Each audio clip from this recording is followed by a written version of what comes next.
Село Кытай в Ленинском районе сейчас выглядит удручающе. Пустующие дома, разбитые улицы, разваленные фермы. А ведь 30 лет назад это место считалось одним из самых перспективных в Крыму. В 90-е годы в рамках государственной программы репатриации депортированных здесь был создан колхоз «Ватан» – «Родина». Его новых жителей горячо приветствовали и часто писали о них в газетах. Бұл көйге келдік яшайық 1996 жылдан. Балаларымыз мұнда осты оқыды.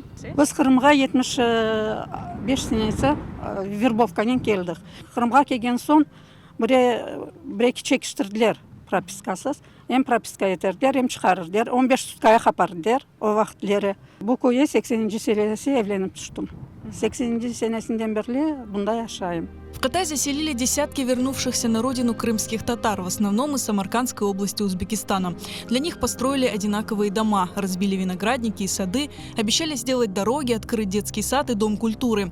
Поначалу жизнь в родине и правда была райской. Везде трудно было жить, а у нас люди все время, каждую неделю мясо резали. У нас скотина была, молоко продавали всегда.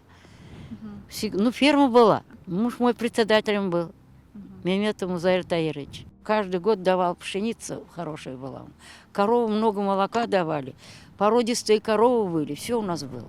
Но со временем финансирование этого проекта забросили. Колхоз развалился, землю разделили на паи между жителями. Самые предприимчивые разобрали свои дома на стройматериалы и построились в других селах. Там парк должен был. Тут дома вот так все было. Вот до туда уже были дома вырыты.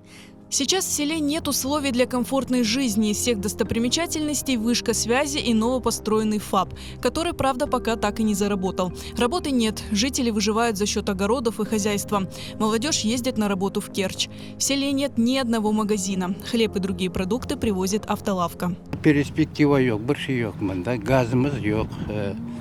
Mına yollar göresi 30 yıldan beri bir kırışımız. Yollarını yapmak için bizim koyumuzda. Ne administrasyadan ne bir şeyden birileri bize gelip bakkanlar da yok, gelip de yardım etkenleri de yok. 94'ten beri yaşayıq. Onun için her yerde gaz var, Чистополье, Горностаевка, вот Табриде bu koyumuzda yoktur gaz. Ondan pek kıynalıyıq. Bu ağaç, kömür, bu В соседнем селе Маяк-Салын, ныне Чистополье, которое всего в 5 километрах, жизнь кипит. Здесь и железнодорожная станция, и магазины, и школа, и проведен газ. Оттого многие переехали туда. В Кытае же проживают всего около 250 человек. Но, несмотря ни на что, они любят свое село и надеются, что цивилизация доберется и до них. Biz mında yaşayıq, o'z-o'zimizning alında, şükür Allah'a biz soramayıq bir şey. Kene soruşamız yaşamağa, bizim urfi adetlerimizni becermege. Koyumuz güzel.